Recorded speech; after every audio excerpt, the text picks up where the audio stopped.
प्रधानमंत्री नरेंद्र मोदी ने आज काशी विश्वनाथ कॉरिडोर का लोकार्पण किया। काशी विश्वनाथ मंदिर को नया रूप दिया गया है और इसे और भी भव्य बनाया गया है। इसे लेकर सपा अध्यक्ष अखिलेश यादव ने ट्वीट कर काशी विश्वनाथ कॉरिडोर की क्रोनोलॉजी जारी की है। उन्होंने ट्वीट कर कहा कि काशी विश्वनाथ कॉरिडोर के लिए सपा सरकार में करोड़ों का आवंटन हुआ है। सपा सरकार में कॉरिडोर के लिए भवनों का अधिग्रहण शुरू हुआ है। मंदिर कर्मियों के लिए मानदेय तय किया गया है। उन्होंने मुख्यमंत्री योगी आदित्यनाथ पर तंज कसते हुए कहा कि पैदल जीवी बताएं कि सपा सरकार के वरुणा नदी के स्वच्छता अभियान को क्यों रोका और मेट्रो का क्या हुआ।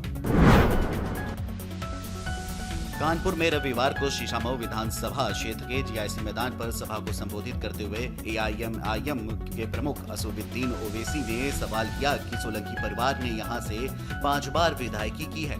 अखिलेश का नाम लिए बगैर कहा कि मुसलमानों ने अपने वोटों से जिताया, लेकिन मुसलमानों को हिस्सेदारी की बजाय खैरात मिली, जबकि उप मुख्यमंत्री मुसलमान को बनना चाहिए था।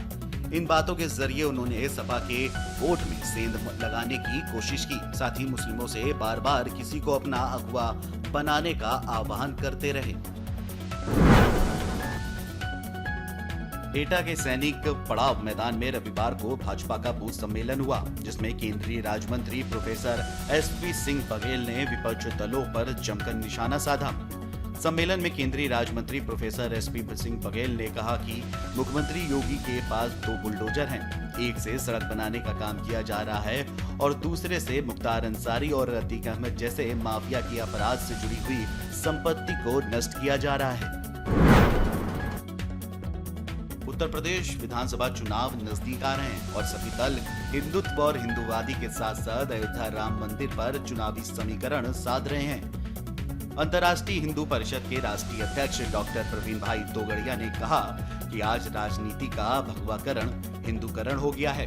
पहले राजनीतिक दलों में धर्मनिरपेक्ष बनने की प्रतिस्पर्धा थी, लेकिन आज हिंदू बनने की स्पर्धा है। राहुल गांधी कहते हैं कि मैं हिंदू हूं। अखिलेश यादव कहते हैं कि काशी के विकास में मेरा सहयोग है। ममता बनर्जी चंडी पाठ कर रही हैं। योगी अयोध्या जा रहे हैं। इसलिए 2022 में जो भी जीतेगा वह हिंदूवादी ही रहेगा। उत्तर प्रदेश में अगले साल होने वाले विधानसभा चुनाव को देखते हुए अमर उजाला का चुनावी रथ सत्ता का संग्राम जौनपुर पहुंचा। बड़ी संख्या में जुटे युवाओं ने खुलकर चुनावी मुद्दों पर अपनी बात रखी। जौनपुर में युवाओं के बीच रोजगार और शिक्षा का मुद्दा हावी है। यहाँ के ज्यादातर युवाओं का कहना है कि मौजूदा सरकार ने रोजगार और शिक्षा के क्षेत्र में कुछ नहीं किया है। भर्तियां समय पर पूरी नहीं की जाती हैं। ज्यादातर भर्तियां कोर्ट में ही अटकी हुई हैं। शिक्षा व्यवस्था के लिए भी इस सरकार ने कोई ठोस कदम नहीं उठाए हैं। अमर उजाला का चुनावी रथ सत्ता का संग्राम जौनपुर पहुंचा। यहाँ आम लोगों के साथ चाय पर चर्चा में लोगों ने खुलकर चुनावी मुद्दों पर अपनी बात रखी। जौनपुर में सड़कें, बिजली, पानी और पार्क का मुद्दा चुनाव में हावी रहेगा। इन मुद्दों पर यहाँ के लोगों की 2 अलग अलग राय हैं। एक बड़ा वर्ग है जिसका कहना है कि पहले के मुकाबले जौनपुर की सड़कें काफी बेहतर हुई हैं। बिजली अब 18 से 20 घंटे आ रही है। पानी की व्यवस्था भी ठीक हुई है। सरकार की तरफ से यहाँ मेडिकल कॉलेज बनवाया गया है। Sewer line, river front, auditorium जैसे प्रोजेक्ट पर भी तेजी से काम चल रहा है। वहीं कुछ लोगों ने कहा कि जिले में विकास का कोई काम नहीं हुआ है। जनता परेशान है। सड़कों पर बड़े बड़े गड्ढे हैं और बिजली भी नहीं आती है।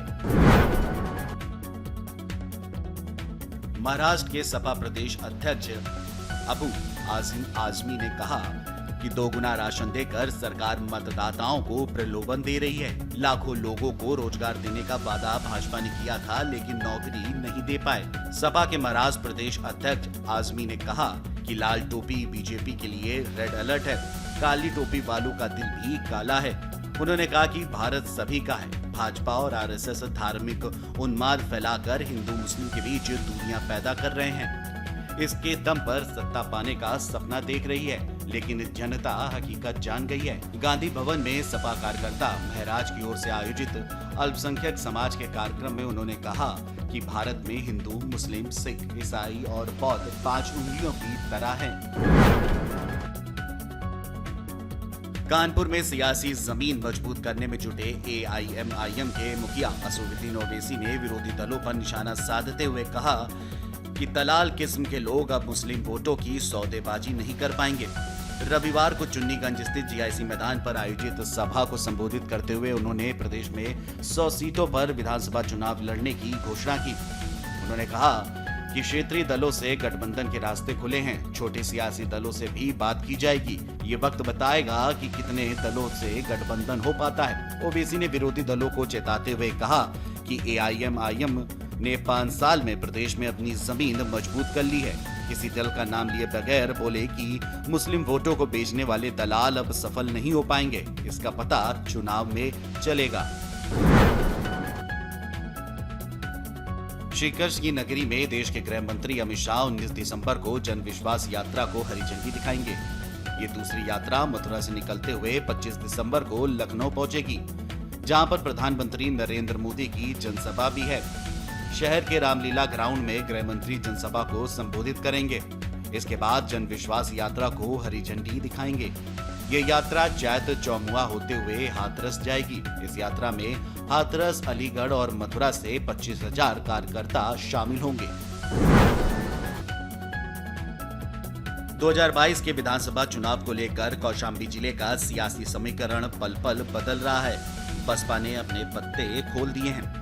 सत्ताधारी दल भाजपा में तीनों सीटिंग विधायकों के टिकट को लेकर उहापोह बना हुआ है। वहीं सक्रियता को देखते हुए सियासी पंडित सिराथू क्षेत्र से डिप्टी सीएम केशव प्रसाद मौर्य की उम्मीदवारी तय मान रहे हैं, जबकि चायल और सदर सीट से भाजपा प्रत्याशियों को लेकर अटकलों का दौर चल रहा है। इसी तरह सदर सीट से सपा के राष्ट्रीय महासचिव इंद्रजीत सरोज का चुनाव लड़ना तय माना जा रहा है। Video desk अमरउजाला.com।